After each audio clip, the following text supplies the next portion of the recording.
Meron siyang nakita doon sa matres ko ng mga kulani. Pinabiopsy ko yun. Ang sinabi sa akin ng doktor, may cancer ka. Stage 3. Doon ko naranasan yung natakot ako, naiyak ako. Lord, sabi ko, ano ba ito?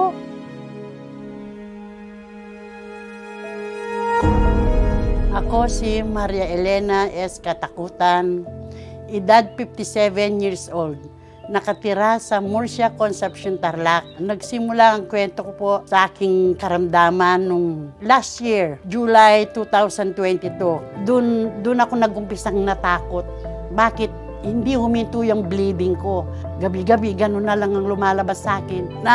Nabalisa ako at nag-alala. Nagpunta ako ng doktor, nagpa-check up ako. Sabi ng doktor, gusto niya akong iparaspa. Nung naraspa na ako, sabi niya, meron siyang nakita sa akin na hindi maganda dun sa matris ko. Gusto niya, operahan niya ako. Nung na-opera ako sa matris, natanggal na yung ovary ko, yung dalawa. Tapos meron siyang nakita dun sa matris ko ng mga kulani.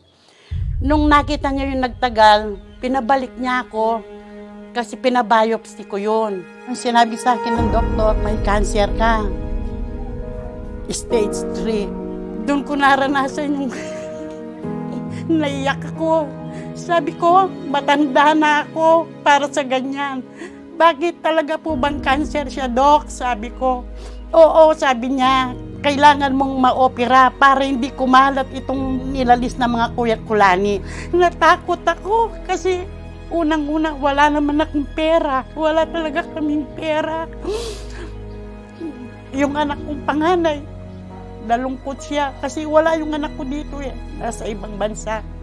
Naramdaman ko din yung pagkabahala niya. Pati yung mga kapatid ko, lahat sila nalungkot dahil nakita nila, nararanasan ko yun nga sa pagkatakot kung nagkaroon ako ng cancer. Kasi sabi ng doktor, ilang cycle na chemotherapy ang kakailanganin ko.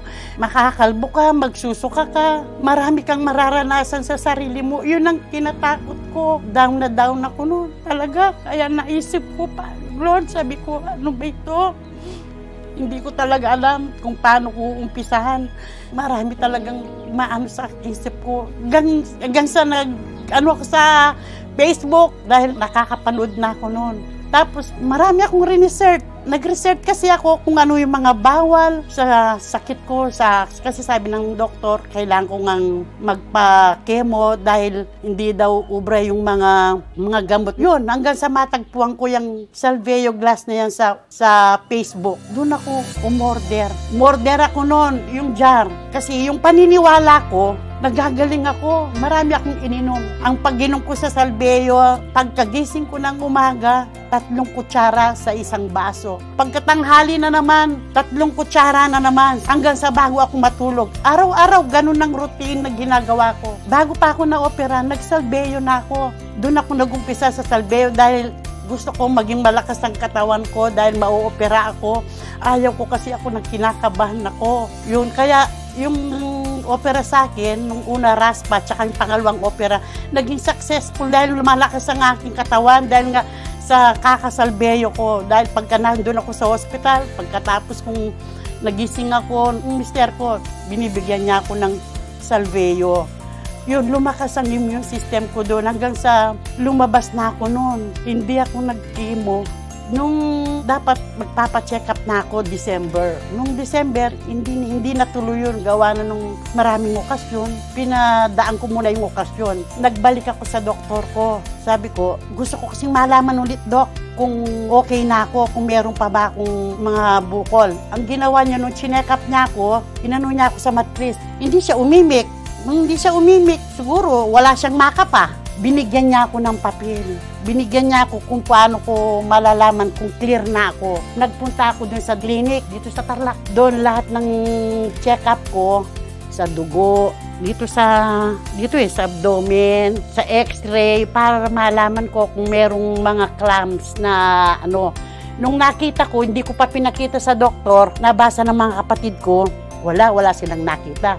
O hindi ko maintindihan yun eh. Nung hindi ko maintindihan yun, siyempre natutuwa ako. Dahil nga wala silang nakita. Tapos nun, nagbalik ako sa doktor January 13 ba yun? Nung nagbalik, wala na nga daw siyang nakitang cancer sa akin. Sabi niya, Achilen, sabi na, pwede ka nang mag-thank you, pwede ka nang magpatotoo. Clear ka na, wala ka ng cancer. Doon, tuwang-tuwa ako dahil salamat Panginoon. Sabi ko, pinakinggan mo yung dasal ko.